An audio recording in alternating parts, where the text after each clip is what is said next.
श्री हरि विष्णु की जय हो। आमल की एकादशी व्रत की कथा सुनते हैं। मानधाता बोले कि हे वशिष्ठ जी, यदि आप मुझ पर कृपा करें तो किसी ऐसे व्रत की कथा कहिए जिससे मेरा कल्याण हो।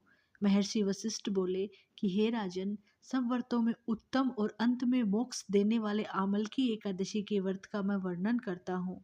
यह एकादशी फाल्गुन माह के शुक्ल पक्ष में होती है। इस व्रत के करने से समस्त पाप नष्ट हो जाते हैं। इस व्रत का फल 1000 गोदान फल के बराबर होता है। अब मैं आपसे पौराणिक कथा कहता हूँ, आप ध्यान से सुनिए। एक वैदिश नाम का नगर था जिसमें ब्राह्मण, क्षत्रिय, वैश्य और शूद्र चारों वर्ण आनंद से रहते थे। उस नगर में सदैव वेद ध्वनि गूंजा करती थी तथा पापी, दुराचारी तथा नास्तिक उस नगर में कोई नहीं था। उस नगर में चैत्रथ नाम का चंद्रवंशी राजा राज्य करता था। वह अत्यंत विद्वान तथा धर्मी था। उस नगर में कोई भी व्यक्ति दरिद्र व कंजूस नहीं था। सभी नगरवासी विष्णु भक्त थे और आबाल वर्द, स्त्री पुरुष सभी एकादशी का व्रत किया करते थे। एक समय फाल्गुन मास के शुक्ल पक्ष की आमल की एकादशी आई।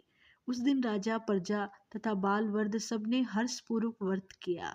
राजा अपनी प्रजा के साथ मंदिर में जाकर पूर्ण कुंभ स्थापित करके धूप, दीप, नैवेद्य, पंचरत्न आदि से आंवले का पूजन करने लगे और इस प्रकार स्तुति करने लगे कि हे धात्री, तुम ब्रह्म स्वरूप हो, तुम ब्रह्मा जी द्वारा उत्पन्न हुए हो, समस्त पापों का नाश करने वाले हो, तुमको नमस्कार है। अब तुम मेरा अर्घ्य स्वीकार करो। तुम श्री रामचंद्र जी द्वारा सम्मानित हो। मैं आपकी प्रार्थना करता हूँ, अतः आप मेरे समस्त पापों का नाश करो। उस मंदिर में सबने रात्रि जागरण किया।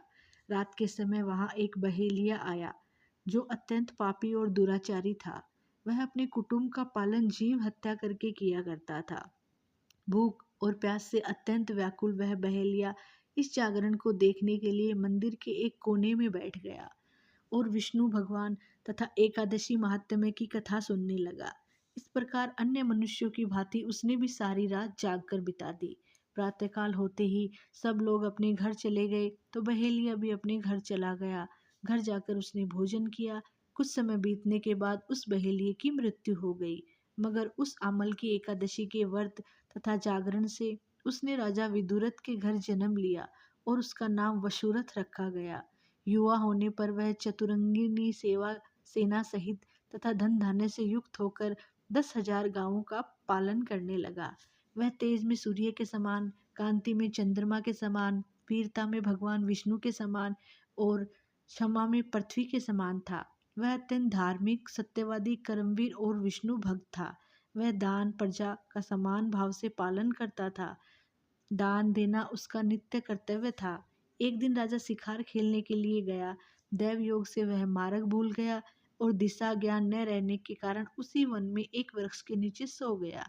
थोड़ी देर बाद पहाड़ी मलेच्छ वहां पर आ गए और राजा को अकेला देखकर मारो मारो शब्द करते हुए राजा की ओर दौड़े। मलेच्छ कहने लगे कि इसी दुष्ट राजा ने हमारे माता पिता, पुत्र पौत्र आदि सभी संबंधियों को मारा है तथा देश से निकाल दिया है, अतः इसको अवश्य मारना चाहिए। ऐसा कहकर वे मलेच्छ उस राजा को मारने के लिए दौड़े और अनेक प्रकार के अस्त्र शस्त्र उस पर फेंकने लगे। वे सब अस्त्र शस्त्र राजा के शरीर पर गिरते ही नष्ट हो जाते और उनका वार पुष्प के समान प्रतीत होता। अब उन मलेच्छों के अस्त्र शस्त्र उल्टा उन्हीं पर प्रहार करने लगे, जिससे वे मूर्छित होकर गिरने लगे। उसी समय राजा के शरीर से एक दिव्य स्त्री उत्पन्न हुई। वह स्त्री अत्यंत सुंदर होते हुए भी उसकी भ्रुकुटी टेढ़ी थी। उसकी आंखों से लाल लाल अग्नि निकल रही थी, जिससे वह दूसरे काल के समान प्रतीत हो रही थी।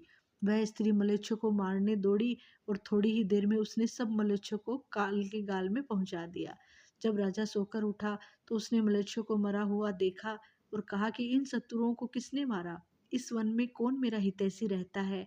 ऐसा विचार कर ही रहा था कि आकाशवाणी हुई, हे राजा, इस संसार में विष्णु भगवान के अतिरिक्त कौन तेरी सहायता कर सकता है? इस आकाशवाणी को सुनकर राजा अपने राज्य में आ गया और सुखपूर्वक राज्य करने लगा।